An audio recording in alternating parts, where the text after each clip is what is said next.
Hello বন্ধুরা, তোমাদের সকলকে জানাই মৌমিতা ব্লগে অনেক অনেক অনেক স্বাগত। আর সরস্বতী পুজোর সকলকে জানাই শুভেচ্ছা ও ভালোবাসা। তোমাদের সকলের এই পুজোর 4টে দিন ভালো কাটুক। আমাদের তো খুব আনন্দের সঙ্গে কাটছে। তো দেখো, এই যে আমাদের আজকে হচ্ছে এই সরস্বতী পুজোর পরের দিনকার শীতলী ষষ্ঠী। তো কাদের কাদের এই ষষ্ঠী আছে কমেন্টে জানিও। আর মা এখন দেখো স্নান টান করে পুজো দিয়ে নিচ্ছে। এখন বাজে 7:30, কারণ এই ষষ্ঠী পুজোটা না করা অবধি আমরা কিন্তু কেউ মানে কেউ কিছু খেতে পারবো না। তো মা ওই জন্য তাড়াতাড়ি করে দিয়ে নিচ্ছে, কারণ আমার বর আমার ভাই সব অফিসে যাবে। তো আমি দেখো বিছানা টিছানা তুলে নিয়েছি। আমার ঘরের বিছানা তোলা হয়ে গেছে, আর বর চলে গেছে চান করতে। আর দেখো, বর অফিসে চলে যাওয়ার পরে আমিও স্নান করে নিয়েছি। আর স্নান টান করে ভাবলাম চুলটা কিছু জড়ে, কারণ আমি এখনও পর্যন্ত কিন্তু ভালো করে চুলের জল ঝরাতে পারি না।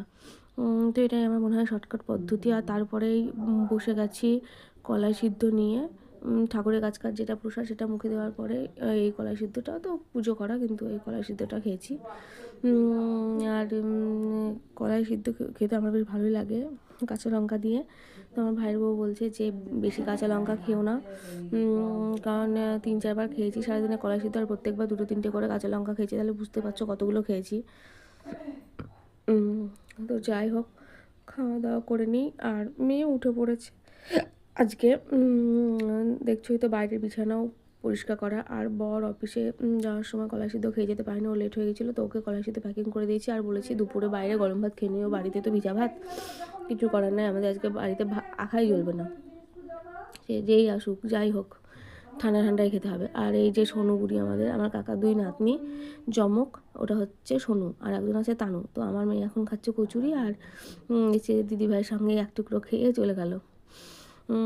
তো আমার মেয়ে ঘুম থেকে উঠে ও কলাই সিদ্ধ টলাই সিদ্ধ পছন্দ করে না, খেতেও পারে না। তো মা বললো কী খাবে বাবু, ও বললো কচুরি খাবো দিদুন। তো মা কচুরি এনে দিয়েছে, ও এখন বসে বসে খাচ্ছে। নারদ মনে এসেছে, ওপরের টঙে এই ক্লিপটা দিয়ে মনে হচ্ছে যেন নারদ নারদ। আর এই যে দেখো বাইরে আমার মায়ের সব এক একটা রত্ন হীরা। গরুটা আমাদের না, ছাগলগুলোই আমাদের। আর এটা হচ্ছে আমার ঠাকুমার ঘর। এখানটায় মুড়িকে কদিন আগে কুকুরে কামড়ে দিয়েছে, তো ওর এখন ইঞ্জেকশন পিরিয়ড চলছে, বুঝছো। আর মা এখানে বাসন কোসন মাজছে। আজকে আঁকা জলা না থাকলেও সারাদিন খাওয়া দাওয়া। আর বন্ধুরা, বাইরে প্রচণ্ড আওয়াজ হচ্ছে, কারণ আমি সকালবেলায় যখন ভয়েস এডিটিং করছি, ভয়েস ওভার দিচ্ছি, তখন মারা বাইরে প্রচণ্ড জোরে জোরে গল্প করছে, করছে। আর রাতে তো আমার দেওয়ার উপায় নাই, আমি কাল রাত প্রায় 12টা অবধি চেতন ছিলাম ভয়েস ওভার দেওয়ার জন্য, কিন্তু ততক্ষণও বক্স বেজেছে। আর একটু পরে শুরু হবে আবার তাণ্ডব সারাদিন। এদিকে বটতলা, ওদিকে মন্দির, আমাদের কানের 12টা বেজেছে, কোনো গানই ভালোভাবে শুনতে পায় না। 3টে বাড়ি পরে মন্দির, 3টে বাড়ি পরে বটতলা, 2 পাড়াতেই জোরে তারে পুজো, বুঝছো। আর তারপরে জল দিতে চলে এসছে। আমি বললাম যে জল দিতে যখন এসে থাকলেও ঢেলে নাও, দিয়ে নিয়ে নাও, কারণ রাত্রিবেলায় ওখান মালপার যেখানটায় যাদের বাড়ি থেকে জল আসে, সে তাদের বাড়ি থেকেও যে জলটা আনবে তাতেও খুব অসুবিধা, সেখানেও বড় পুজো হচ্ছে, তো টোটো ফোটো কিছু রাতে যাওয়া অসুবিধা। তারপরে এসছে এই ঠাকুমা। অনেকেরই নিয়ম আছে, কাদের কাদের এই নিয়মটা আছে জানিও, যে চেয়ে খেতে হয়। হ্যাঁ, যদি অন্য কেউ হয়তো তাদেরকে নিজের ইচ্ছাতেও দিয়ে আসে কলাই সিদ্ধ, তাতেও হবে না, তারা নিজেরাও বাড়িতে করতে পারবে না, তাদেরকে পরের বাড়ি থেকে বাটি নিয়ে গিয়ে চেয়ে খেতে হয়। আর ওকে কলাই সিদ্ধ মা দিয়ে দেবে কলাই সিদ্ধ দিয়ে দিয়েছে। তারপরে বললো যে মাসি, আমার মার কেমন মাসি হয় জানি না, কটা পুলি দিল খেতে, তো ও কিন্তু পুলিটা খেলো না, চলে গেল পুলি নিয়ে। ওর বৌদি আছে, ওদের বৌদি আর ননদের সংসার যেহেতু, তো ওর বৌদি খাবে না আর ও খাবে, সেটা হবে না। হ্যাঁ, পরে বাটি দিয়ে যাবো, ওই ঠাকুমা কিন্তু কথা বলতে পারে না। হ্যাঁ, পরে বাটি দিয়ে যাবো, এখন আমি যাই। ও চলে গেলে এই ঠাকুমা কিন্তু কথা বলতে পারে না। আর ভিক্ষা করে নিয়ে আসে, ওই দিয়ে ওদের বৌদি আর ননদের সংসার চলে, জানো তো। তো যাই হোক, তারপরে আমি এসে গেছি ব্যাগ গোছাতে, কারণ এতটাই অগোছালো হয়ে আছে ভাইয়ের বউয়ের ঘরটা, যে কী বলবো, আলনাটাই না ভেঙে পড়ে যায়, এটাই আমার ভয় লাগছে। আর মেয়ে দেখো ওদিকে স্নান টান করে এখন চলছে ওর সাজুগুজু পিরিয়ড, ওকে খাইয়ে দিলাম। খিদে পেলেও মেয়েটা বলতে পারে না যে খিদে পেয়েছে, কি খাবো, খ্যান খ্যান খ্যান খ্যান করে, তো আমাকেই বুঝে নিতে হয় যে হ্যাঁ মেয়ের আমার খিদে পেয়েছে। তো ওকে খাইয়ে দিয়েছি আর আমি লেগে পড়েছি ব্যাগ ট্যাগ গোছাতে। ওর একটু পরে আছে আঁকা প্রতিযোগিতা, কী যে আঁকবে কে জানে। একবারও তো আমি ওকে আঁকা প্র্যাকটিস করতেও দেখিনি। আমি একবার বললাম পিকু আঁকাটা প্র্যাকটিস কর, ও বললো আমি হাঁস পারবো আঁকতে। আর আঁকতে গিয়ে যে কী হবে সেটা আমি বুঝতেই পারছি। তো ওর বন্ধুরা কেউ নাম দেয়নি, কারণ কেউই মানে ফার্স্ট সেকেন্ড হতে পারে না, আর ফার্স্ট সেকেন্ড না হলে পরে প্রাইজ দেয় না। আমার মেয়েও হতে পারে না, কিন্তু ও মানে বলছে দেখা যা হবে হবে, ফার্স্ট সেকেন্ড যে হতেই হবে তার তো কোনো মানে নাই। কিন্তু আঁকা শিখছিস, যদি আঁকায় নামই না দিল তাহলে কি থাকলো বলো। তো পারুক বা না পারুক, সান্ত্বনা পুরস্কার একটা পেন ওটা পেলেই অনেক। এই তো গোছানো কমপ্লিট। আর দেখো আমরাও হাজির হয়ে গেছি মেয়েকে একটু দিতে, মানে সাহস যাতে পায়। ওর ঠামিও এসেছিলো ওদিকে, আর আমার ভাইয়ের বউ সোনুকে কোলে নিয়ে বসে আছে। আর ওইদিকে তানু আমার কাকিমার হাত ধরে দাঁড়িয়ে আছে ওখানটায়। আর ওই যে আমার মেয়ে বসেছে। 1 ঘন্টা যদিও টাইম দেওয়া হয়েছে, ও কিন্তু 15 মিনিটের মধ্যে আঁকা কমপ্লিট করে ফেলেছে। আর শুধু হাঁস আঁকতে দিয়েছিল, সবুজ টবুজ রং দিয়ে কী করছে আমি তাই ভাবছি। তারপরে দেখছি ও বাবা পুকুর, পর্বত, পাহাড়, ঘাস সব এঁকেছে। কী যে হবে ভগবানই জানে।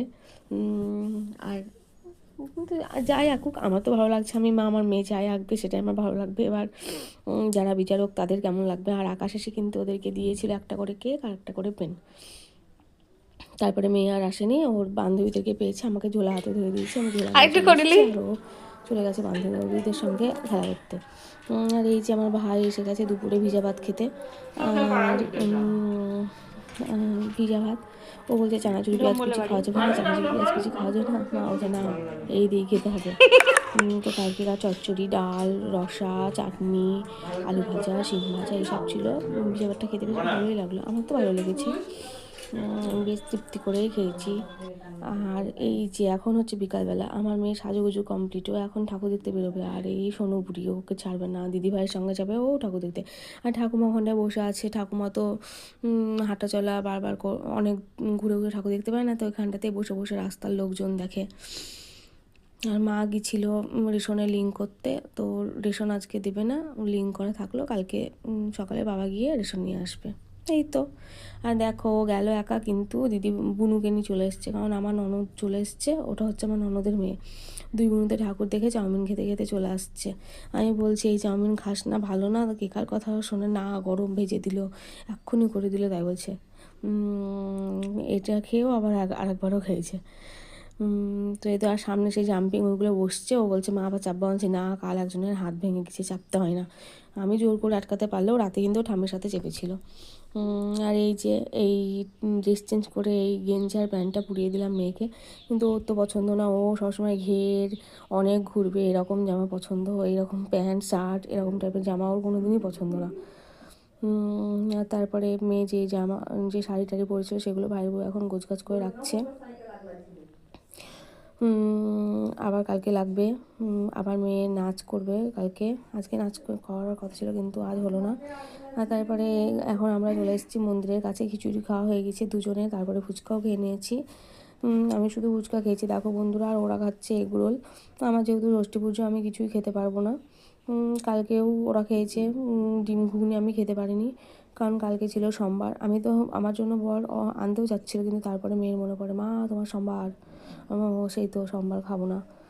তো এই তো। আর তারপরে এইখানটায় হচ্ছে অনুষ্ঠান অর্কেস্ট্রার টাইপের, বেশ ভালোই নাচানাচি করছে, ছোটো ছোটো বাচ্চাদেরও নাচ হচ্ছিলো। আর ওখানটায় চলছে ভোগের প্রসাদ বিতরণ। খিচুড়িটা শুধু গোবিন্দভোগ চালের করেছে, এত টেস্টি হয়েছে কী বলবো। আর আজকেও কালকেকার মতো মেলা বসেছে।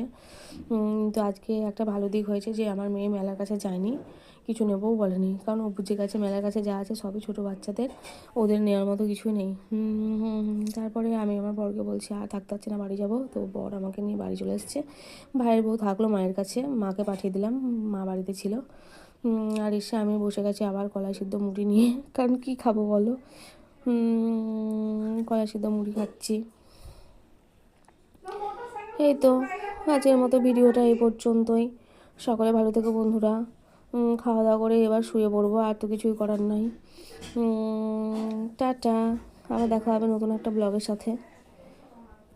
আর আমার এই যে ভিডিওগুলো করছি কেমন লাগছে তোমরা অবশ্যই জানিও, আর ভালো লাগলে একটা করে লাইক করে দিও। এই তো